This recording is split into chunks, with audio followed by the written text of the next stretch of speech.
And our next show and teller, very excited. We've got a boomer nerd who relates to the best older tech, especially CRTs. I don't know what a CRT is, but I think I'm about to learn today. So welcome to Show and Tell, Steve Nutter, ladies and gentlemen. Welcome, Steve. Thanks for being here on Show and Tell. Well, thank you, Evan. Thank you for that great introduction. A CRT is a old school television that you might still find in your grandma's house. Okay. So one with a big ass. Yes. They usually weigh a lot, hurt your back, and they don't look that great as compared to, high definition stuff or newer stuff, but they work wonderfully with older school video games. And if you still like to watch things on VCRs or something like that, if you remember those. Yeah, I do. Oh, trust me. The CRT is great for that. I used to have Pearl Harbor on two big VHSs. Yeah, I don't know why. And I always remembered I threw the first VHS out because we all know that the bombing scene happens at the start of the second tape. So we didn't really need that first tape. No, but that's the slow Steve, part. well, I'm excited to know what you got. What I will say is that we've got Susan. I don't know if you've met Susan yet.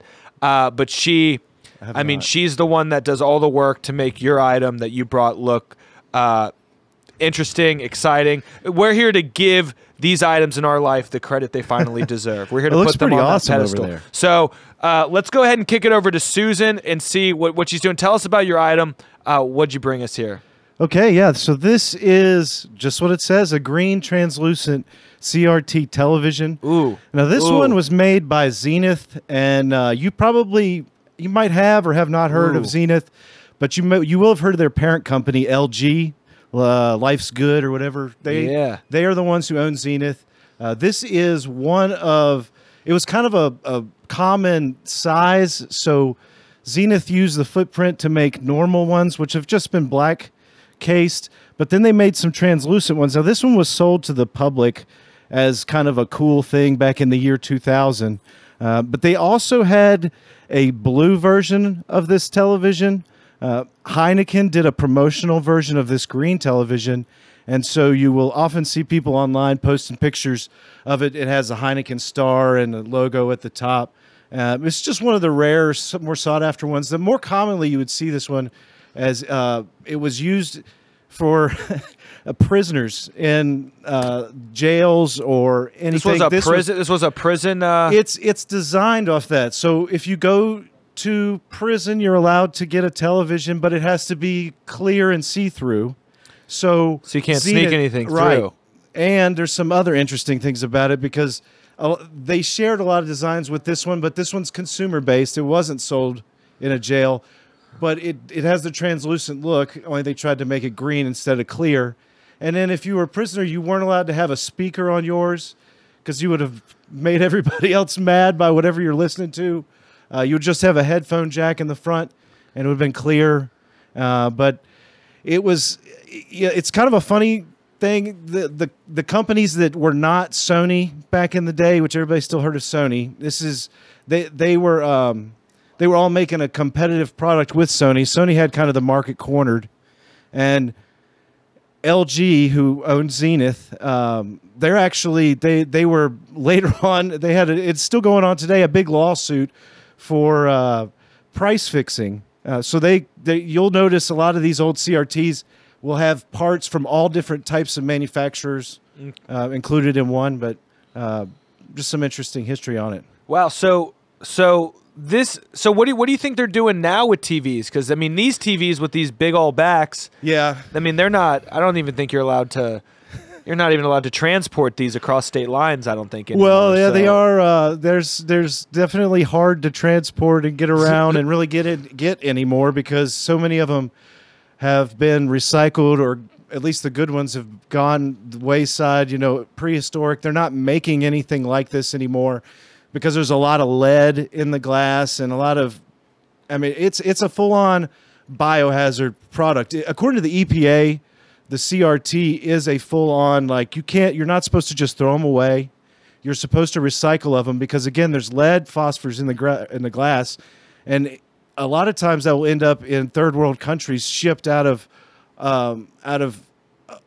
more modern countries as waste, and it ends up scrapped and just a terrible process to the environment.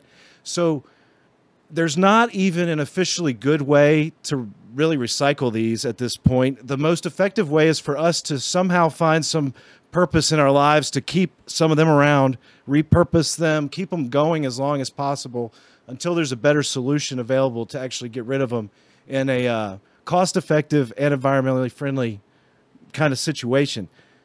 So today, most of these are used for retro video games, anything from like Nintendo to Sega Genesis, even PlayStation, anything that used the different hookups that you don't use that you use today, where you have the one HDMI cable. Mm-hmm. If these had any other kind of hookups, it was generally an analog television. It's really good for watching old videos if you're a film enthusiast and you like to watch older films. They're going to be in that original 4:3 aspect ratio, and they're going to look best on an older style screen to match the production quality generally, unless it's been remastered. But some people like to watch things in their original format, and it's just, I mean, a lot of people have a nostalgia attachment to it, because I know that when I was growing up and I played video games, growing up, it was on a TV that looked like that, similar to that. It might have been bigger, smaller, but it wasn't a flat screen. And so there's something I feel that you kind of lose when you go back and just play retro games on a flat screen. To me, I understand if you've not experienced that before, but I was born in the early 80s, so I was always surrounded by these noisy, and that's another thing, that the TVs are noisy. They put off like a glow to them, so it's almost like a live, you can tell it's a live electronic device compared to just, you know, some of the more modern tech that we don't get kind of that warmth feeling from it. It's almost like a fire or something in the winter. They used to make Apple did one of these, right? Where they made that was a big thing. Like they would, I remember I feel like my school had a whole bunch, or they threw a bunch out at one point. So those, Apple was way big into being different, and during this time period, I would imagine that Zenith with this television did more of a job of copying from Apple than Apple copying from a thing like Zenith, where Zenith wouldn't have taken a risk and just made their own translucent TV. Apple did more to push the market on that, and also things like Nintendo with their translucent gaming consoles, like the handheld translucent Game Boys. But those old CRT fully encased, they encased the whole CPU. So they got a really huge back end on those, on the monitors and computers that Apple did back in the late 90s.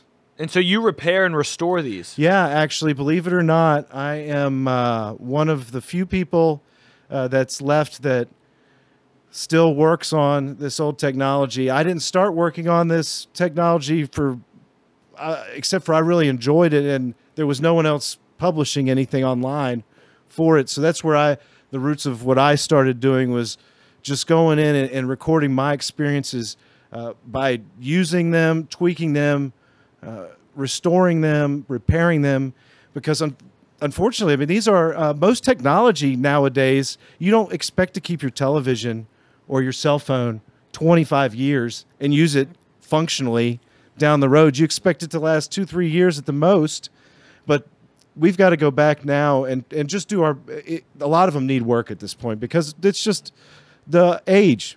Yeah. Amazing. And so you fix these things, and you do weekly restoration and repair episodes on YouTube, which people can find you, youtube.com /RetroTech USA. Right there. So check that out. And well, that's great. That's great. So what are you fixing right now? Well, right now I've got some really rare stuff from Sony and NEC. So those are companies maybe you've heard of. These were things that they had in like the studios for Hollywood production. These would have been the highest end. They actually can do HDMI in them, and these were made in the late 90s. So I've got a lot of those in the shop right now. A lot of the work that I do is on those higher end ones, and then I will go out and for example, this is my own from my collection. You don't have to have the high end ones. You can still find cool ones like this for if you just want something, I found this for $20 on Facebook Marketplace. Wow. Just keep it out there. I mean, they're out there.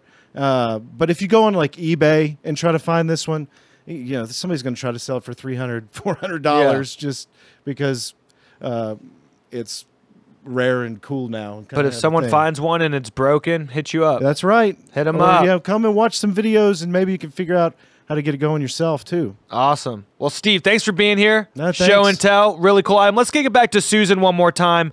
Get a look at the CRT. Ooh, looking good. Looking good. That's a classic right there. There it Turtles in is Time. with the Ninja Turtles. God, so good. Steve, thanks for being here. Thanks, Evan. We will be right back.